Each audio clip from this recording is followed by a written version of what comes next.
Hello friends, yes के पाठशाला channel में आपका बहुत बहुत स्वागत है। बस इसी तरह आप लोग अपना सपोर्ट और प्यार बनाए रखिए, ठीक है। और मैं मेहनत करता रहूँगा लगातार, ठीक है। देखिए एसएससी जीडी का थर्ड शिफ्ट का क्वेश्चन मिल गया है, जो कि पूरा रियल और 100% ऑथेंटिक है, ठीक है। तो चलिए हम लोग अपना पहला क्वेश्चन देखते हैं। ज़्यादा टाइम वेस्ट मत करिए, क्योंकि टाइम आपका बहुत कीमती है। फटाफट बस ये देख लीजिए क्वेश्चन किस एरिया से पुटअप कर रहा है, और आप लोग अच्छे से रिवाइज करिए, ठीक है। चलिए देखिए पहला क्वेश्चन क्या है। यामिनी कृष्णमूर्ति किस नृत्य शैली के लिए प्रसिद्ध है। और एक बात, आप लोग ज़्यादा से ज़्यादा हिंदी, रीजनिंग, मैथ पे ही फोकस करिएगा, ठीक है। जीएस अनप्रिडिक्टेबल है, यानी फंडामेंटल राइट आप अच्छे से कर लीजिएगा, और डीपीएसपी और पंचवर्षीय योजना इस सब से हमेशा एक क्वेश्चन पुटअप कर रहा है। लेकिन जिनका घराना या कुछ नया चीज़ पढ़ने का कोशिश इसमें एकदम मत करिएगा, ठीक है ना। तो चलिए इस क्वेश्चन का आंसर होगा, देखिए भरतनाट्यम, कुचिपुड़ी दोनों शास्त्रीय नृत्यों से जुड़ी हुई थी। यामिनी कृष्णमूर्ति भरतनाट्यम से भी जुड़ी हुई थी और कुचिपुड़ी दोनों। उनको वर्ष 1968 में पद्मश्री दिया गया था, और 2001 में पद्म भूषण और पद्म विभूषण 2016 में, और संगीत नाटक अकादमी पुरस्कार 1977 में दिया गया था, ठीक है। आइए अब अगला क्वेश्चन देखते हैं। 2011 की जनगणना में सबसे कम किस केंद्र शासित प्रदेश की थी क्या जनसंख्या। तो लक्षद्वीप की हो जाएगी। लक्षद्वीप की केंद्र शासित प्रदेशों में सबसे कम है। वहीं सबसे अधिक की बात की जाए तो दिल्ली की क्या होगी, सबसे अधिक जनसंख्या होगी। किसमें, केंद्र शासित प्रदेशों में। अंडमान और निकोबार द्वीप समूह सबसे कम जनसंख्या घनत्व वाला केंद्र शासित प्रदेश है। अगर आपसे ही नेक्स्ट में पूछ दे कि सबसे कम जनसंख्या घनत्व किस केंद्र शासित प्रदेश में है, तो अंडमान निकोबार द्वीप समूह इसका सही आंसर होगा। ये चीज़ आप, ये फैक्ट आप अपने दिमाग में रखेंगे, ठीक है। अब अगला क्वेश्चन हम लोग देखेंगे। उच्च न्यायालय के मुख्य न्यायाधीश और न्यायाधीशों की नियुक्ति किसके द्वारा की जाती है।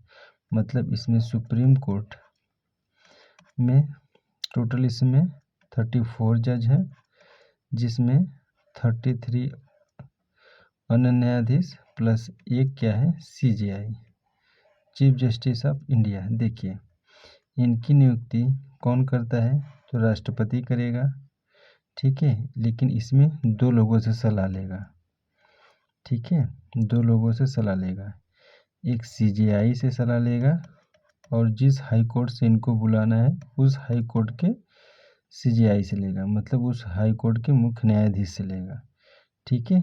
33 की नियुक्ति करना होगा तब। लेकिन वहीं अगर सीजेआई की नियुक्ति करना होगा तो इसमें सलाह किससे लेगा। हालांकि करेंगे तो दोनों को राष्ट्रपति ही, लेकिन सलाह इसमें लेगा कोलेजियम से, ठीक है। इसमें सलाह लेगा कोलेजियम सिस्टम से। कोलेजियम 4-5 जजों के एक समूह होता है कोलेजियम से, ठीक है। आया समझ में आपको। तो इसका सही आंसर हो जाएगा भारत का राष्ट्रपति करते हैं। बस सलाह किससे किससे लेते हैं ये आप ध्यान में रखेंगे। नेक्स्ट देखते हैं। देखिए मयूरभंजक छऊ किस राज्य का लोक नृत्य है। तो ये हो जाएगा उड़ीसा राज्य का। छऊ नृत्य की 3 मुख्य शैलियाँ होती हैं, जैसे सरायकेला छऊ झारखंड का है, और मयूरभंजक छऊ उड़ीसा का है, ठीक है। चलिए नेक्स्ट देख लेते हैं। 1930 में दांडी मार्च का नेतृत्व किसने किया था। देखिए तो इसका सही जवाब होगा महात्मा गांधी ने। इसने जब गांधी जी वहाँ पर पहुँचे, ठीक है, तो नमक सत्याग्रह और इसको सविनय अवज्ञा आंदोलन के नाम से भी जाना जाता है, किसके, दांडी मार्च को, ठीक है। नमक का कानून तोड़ने के बाद वहीं से उन्होंने सविनय विनय के साथ अपना एक आंदोलन फिर प्रारंभ किया था। यह आंदोलन ब्रिटिश सरकार शासन के खिलाफ था। 12 मार्च 1930 को अहमदाबाद के साबरमती आश्रम से 78 अनुयायियों के साथ 241 मील यात्रा की शुरुआत हुआ था। ठीक है, मतलब इन्होंने जो यात्रा प्रारंभ किया था अहमदाबाद के साबरमती अपने आश्रम से 78 अनुयायियों के साथ 241 किलोमीटर या 241 मील चले थे। 241 मील चलने के बाद उन्होंने जब दांडी पहुंचा, कब 5 अप्रैल 1930 को भी दांडी पहुंचे थे। जब इन्होंने दांडी पहुंचा तो उन्होंने नमक का कानून तोड़ा। फिर वहीं से इन्होंने सविनय अवज्ञा आंदोलन प्रारंभ कर दिए। ठीक है, इसमें एक और क्वेश्चन पूछता है कि महात्मा गांधी की गिरफ्तारी के बाद दांडी मार्च का नेतृत्व किसने किया था? तो अब्बास तैयब जी के, ठीक है, अब्बास तैयब जी ने किया था। इनके बाद जब ये चले गए अब्बास तैयब जी, इनके बाद श्रीमती सरोजिनी नायडू ने किया था।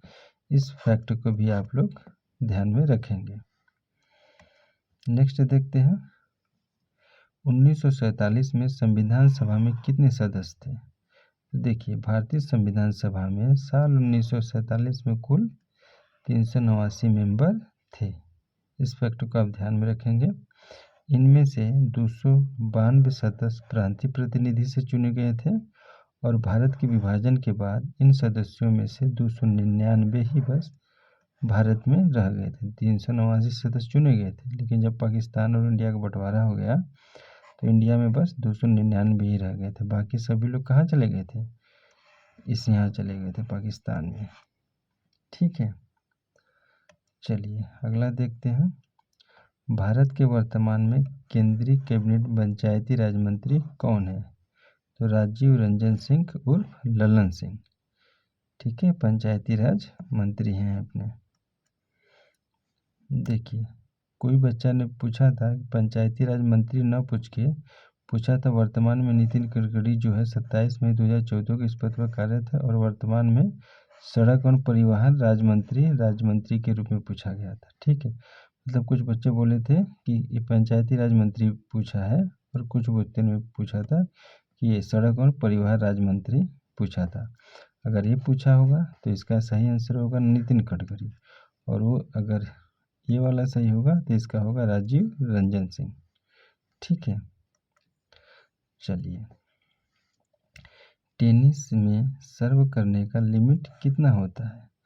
तो टेनिस में सर्वर को अपनी अगली सर्व तैयार करने के लिए प्रति पॉइंट 2 सर्व और पॉइंट के बीच में 25 सेकेंड मिलते हैं। तो इस चीज़ को आप लोग ध्यान में रखेंगे। देखिए, मौर्य साम्राज्य से क्वेश्चन था और मैंगनीज के ऊपर। ठीक है, तो मैं इन दोनों को इंक्लूड करके थोड़ा एक्स्ट्रा फैक्ट बता दूंगा, उन्हीं में आप लोग समझ जाएंगे। ठीक है, देखिए आप लोग ध्यान से सुनिएगा। मौर्य साम्राज्य की स्थापना चंद्रगुप्त मौर्य ने, किसने? चंद्रगुप्त मौर्य ने किसके सहायता से किया था? चाणक्य की सहायता से किया था। ठीक है, चाणक्य की सहायता से कहा था। देखिए, चंद्रगुप्त मौर्य और एक क्या था, सेल्यूकस निकेटर का युद्ध हुआ था।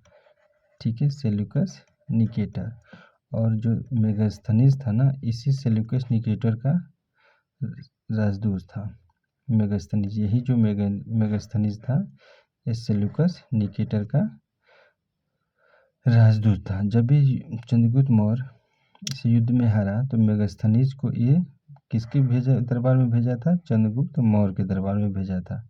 यही मेगास्थनीज इंडिका नाम की पुस्तक भी लिखा था। ठीक है, इंडिका नामक पुस्तक भी लिखा था। और सेल्यूकस निकेटर ने अपनी पुत्री का शादी, अपनी जो लड़की थी इसका शादी किससे कर दिया था? चंद्रगुप्त मौर्य से कर दिया था। ठीक है, देखिए, मेगास्थनीज एक यूनानी राजदूत था जो चंद्रगुप्त मौर्य के दरबार में आया था। इसको कौन भेजा था? यही सेल्यूकस निकेटर ही भेजा था। मेगास्थनीज एक यूनानी राजदूत थे जो चंद्रगुप्त मौर्य के दरबार में आए थे। उन्होंने मौर्य साम्राज्य के बारे में जानकारी दी, जिससे प्राचीन भारतीय इतिहास के समझने में मदद मिलती है। मेगास्थनीज को भारतीय इतिहास का पिता भी कहा जाता है। ठीक है, चलिए इस सब फैक्ट को आप लोग ध्यान में रखेंगे। 2020 की जन्म दर रिपोर्ट क्या है? 2020 के अनुसार भारत की कुल जन्म दर प्रति 1000 जनसंख्या पर कितनी थी? तो 19.5। ठीक है, चलिए देखिए लोसर त्यौहार किस राज्य में मनाया जाता है? तो देखिए तो लद्दाख में, अरुणाचल प्रदेश, सिक्किम और नेपाल में मनाया जाता है। आप लोगों में जो ऑप्शन में रहा होगा वही इसका आंसर हो जाएगा। ठीक है, देखिए किस व्यक्ति ने 15 अगस्त 1947 में भारत की स्वतंत्रता के अवसर पर जश्न मनाने के लिए लाल किले पर शहनाई बजाई थी? तो अपने ये हैं महान बिस्मिल्लाह खान, शहनाई वादक बिस्मिल्लाह खान जी ने। ठीक है, नेक्स्ट देखते हैं सितंबर अक्टूबर महीने में 10 दिनों तक मनाया जाने वाला त्यौहार कौन सा है? तो इसका सही ओणम त्यौहार कितने दिनों तक मनाया जाता है? तो ओणम त्यौहार 10 दिनों तक मनाया जाता है। देखिए जैसे अपना ये इंडिया है, ठीक है, यहाँ पर 2 राज्य हैं। ठीक है, यहाँ पर 2 राज्य हैं और इधर पर आपका इधर है आपका केरला। ठीक है, इधर क्या है आपका केरला और इस साइड का है आपका तमिलनाडु। ठीक है, तो देखिए तमिलनाडु में पोंगल, ठीक है, मनाया जाता है, बहुत बढ़िया फेस्टिवल मनाया जाता है पोंगल। और ये केरला में क्या मनाया जाता है? ओणम। ठीक है, केरला में क्या मनाया जाता है? ओणम। तो आप लोग ध्यान रखेंगे, इसमें कंफ्यूज मत होइएगा, क्योंकि ये भी एग्जाम में पूछता है कि पोंगल कहाँ मनाया जाता है? तो तमिलनाडु में। ठीक है, लेकिन ओणम कहाँ मनाया जाएगा? तो केरला में। ठीक है, देखिए ओणम का त्यौहार 10 दिनों तक मनाया जाता है। यह त्यौहार केरल में बड़े उत्साह के साथ मनाया जाता है। ओणम को थिरुओणम या थिरुओणम के नाम से भी जाना जाता है। आइए अगला क्वेश्चन देखते हैं। रेडियो तरंग की खोज कब और किसने की थी? तो हेनरिक हर्ट्ज ने 1880 के दशक में या 80 के दशक के अंत में रेडियो तरंग की खोज की थी। न्यूनतम आवश्यक कार्यक्रम यानी MNP मिनिमम नीड्स प्रोग्राम के दौरान शुरू किया गया था। तो 5वीं पंचवर्षीय योजना यानी 1974 से 1978 के बीच में शुरू की गई थी। इसमें गरीबी उन्मूलन, रोजगार और न्याय पर केंद्रित थी। क्या? 5वीं पंचवर्षीय योजना। ठीक है, और इस योजना के दौरान भारतीय राष्ट्रीय राजमार्ग को जोड़ा गया था। इसे DP धार ने तैयार किया था और ये जो 5वीं पंचवर्षीय योजना की लक्ष्य था 4.4%, बस हम लोग अचीव कितना किए थे? 4.8%। ठीक है, अगला क्वेश्चन देखते हैं। केंद्रीय मंत्री डॉक्टर जितेंद्र सिंह को किस क्षेत्र में महत्वपूर्ण योगदान के लिए लाइफ टाइम अचीवमेंट अवार्ड से सम्मानित किया गया है? तो मधुमेह विज्ञान, मधुमेह देखभाल और अनुसंधान इनके महत्वपूर्ण योगदान के लिए। ठीक है, सब कुत्ते भी ना रात में बहुत परेशान कर रहे हैं। चलिए क्या करेंगे, थोड़ा एडजस्ट कर लीजिएगा आप लोग। नेक्स्ट देखते हैं। देखिए ये थोड़ा सा क्वेश्चन पूछा था ऊर्जा संकट से, ठीक है, कि ऑयल की कीमतें क्यों बढ़ गई थी, ऐसा कुछ था। ठीक है, तो आप लोग बस ये मैं फैक्ट बता देता हूँ, आप लोग समझ जाइएगा क्या क्वेश्चन था। 1979 के ऊर्जा संकट और ईरान इराक युद्ध के कारण के कारण 1980 के दशक में दुनिया भर में आर्थिक मंदी आई। इस दौरान तेल की कीमतें बढ़ी और ऊर्जा की कमी से जुड़ी कई समस्याएं पैदा हो गई थी। ठीक है, और देखिए 1980 के दशक में तेल की कीमतों पर क्या असर पड़ा था? तो 1973 से 1979 के ऊर्जा संकट के कारण 1980 में पेट्रोलियम की कीमत 35 अमेरिकन डॉलर प्रति बैरल से ज़्यादा हो गई थी। ठीक है। मिश्रित अर्थव्यवस्था में निम्नलिखित में से कौन से क्षेत्रीय भागीदारी करता है? तो सरकारी एवं निजी क्षेत्र का सहअस्तित्व, यानी दोनों मिलके। मिश्रित अर्थव्यवस्था में क्या है, कुछ सेक्टर प्राइवेट सरकारी पर कंट्रोल रहता है और प्राइवेट भी। ठीक है, उसी को कहते हैं मिश्रित अर्थव्यवस्था, यानी सरकारी और प्राइवेट दोनों का कॉम्बिनेशन। मिश्रित अर्थव्यवस्था वो आर्थिक प्रणाली है जिसमें निजी और सार्वजनिक दोनों क्षेत्रों की गतिविधियां शामिल होती हैं। इसमें सरकार और निजी कंपनियां दोनों मिलकर आर्थिक विकास और संसाधनों का वितरण करते हैं। निम्नलिखित में से कौन सा पर्वत श्रृंखला नर्मदा ताप्ती नदियों के बीच और सोन नदी के दक्षिण में स्थित है? ठीक है, तो देखिए इसका आंसर क्या होगा, सतपुड़ा मैकाल रेंज के। पर्वत श्रृंखला पूछा है तो सतपुड़ा और मैकाल रेंज के। सतपुड़ा मैकाल पर्वत श्रृंखला नर्मदा और ताप्ती नदियों के बीच चलने वाली पहाड़ियों की एक श्रृंखला है। नर्मदा सतपुड़ा पर्वतमाला के उत्तर पूर्वी भाग से निकलती है। नर्मदा की सहायक नदियां हिरन, तवा, बंजार और सर हैं। इस सब फैक्ट को आप लोग थोड़ा सा ध्यान में रखेंगे। चलिए अब हिंदी का क्वेश्चन आ गया। अब हिंदी में क्या क्या क्वेश्चन थे देख लेते हैं हम लोग। अंकुर शब्द के पर्यायवाची शब्द हैं किसके? कोम्पल, मोड़, कोपल, नोक, सूजन, रोआ और कली। ये सब किसके पर्यायवाची हैं? अंकुर का। इसमें जो भी ऑप्शन होगा आप लोग देख लीजिएगा। रात्रि शब्द के कई पर्यायवाची शब्द हैं, यानी रात्रि शब्द के पर्यायवाची शब्द पूछा गया था तो क्या हो जाएगा? निशा, रैन, रजनी, यामिनी, तमी, निशी, त्रियामा, विभावरी, छड़दा और सरवरी। ये सब सभी क्या है? रात्रि के पर्यायवाची शब्द। संदीप कुमार कई खेलों से जुड़े थे। देखिए पूछा था क्वेश्चन क्या कि संदीप कुमार किस खेल से जुड़े हुए हैं। तो देखिए संदीप कुमार कई खेलों से जुड़े हुए हैं, कुश्ती से भी हैं, तीरंदाजी से भी है, रेस वॉकिंग से है और कबड्डी से। और अगर ऑप्शन में सभी लोग हैं तो ये चैलेंज करने लायक है टीसीएस को क्वेश्चन। ठीक है, क्योंकि संदीप कई खेल से जुड़े हुए हैं।